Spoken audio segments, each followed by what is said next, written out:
The Galactic Council chamber fell silent as Emily Chen stepped through the massive doorway, her boots echoing against the polished obsidian floor.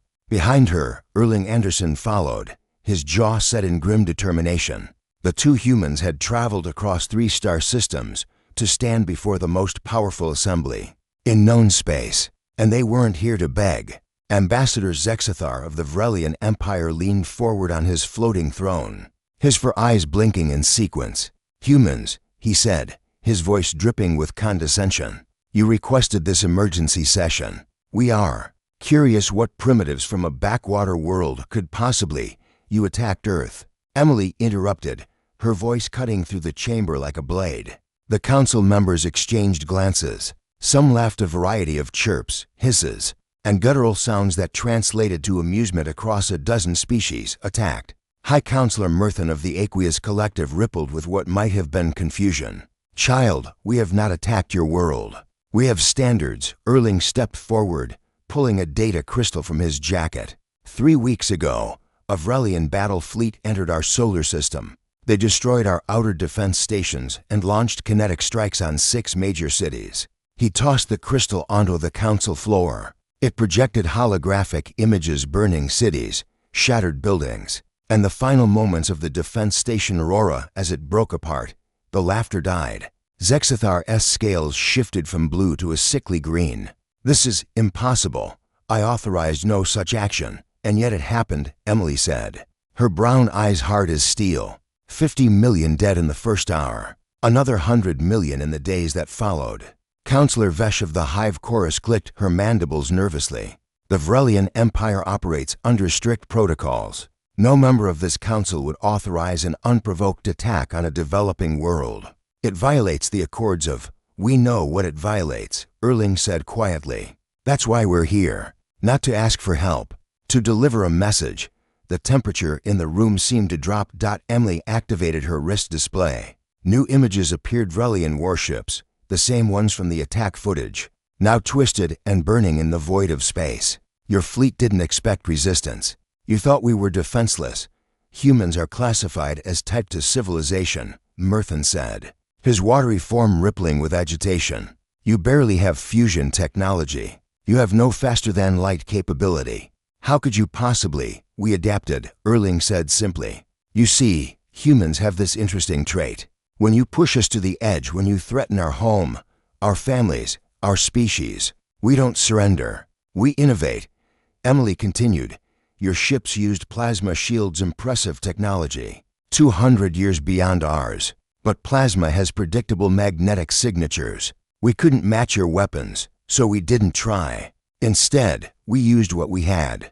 The hologram showed Earth vessels crude compared to Galactic Council standards, built from repurposed satellites and mining equipment launching swarms of simple kinetic projectiles. Thousands of them, each one calculating trajectories in real time, exploiting the fractional second gaps in shield rotation that the Vrelians never thought a primitive species could detect. "Railguns," Erling explained.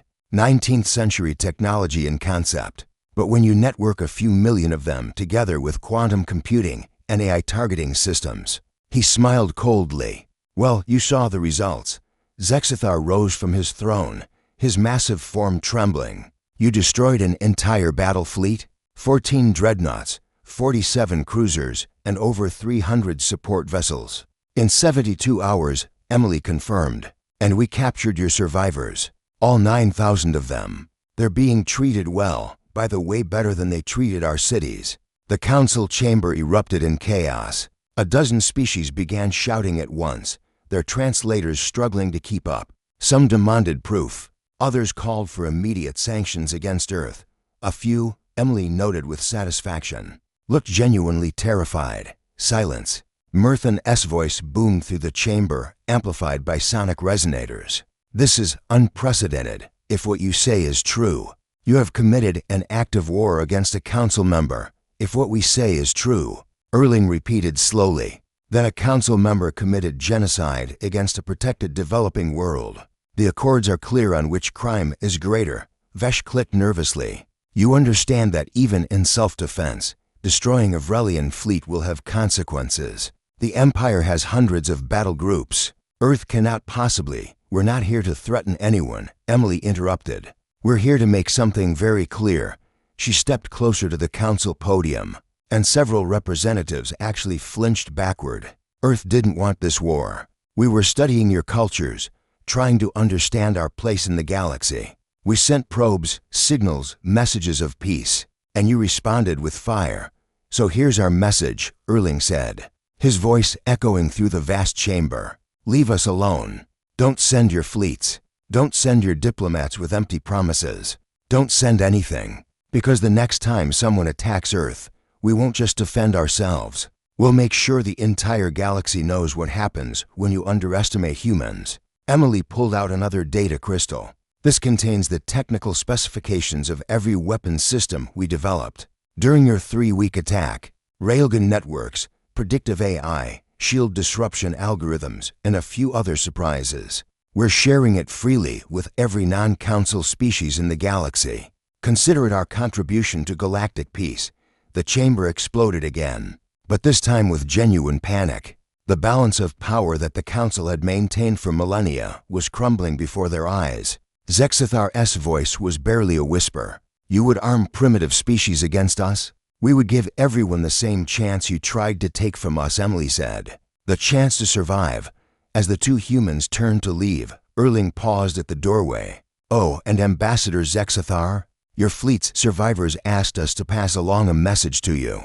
They said to tell the council that humans don't just fight with weapons.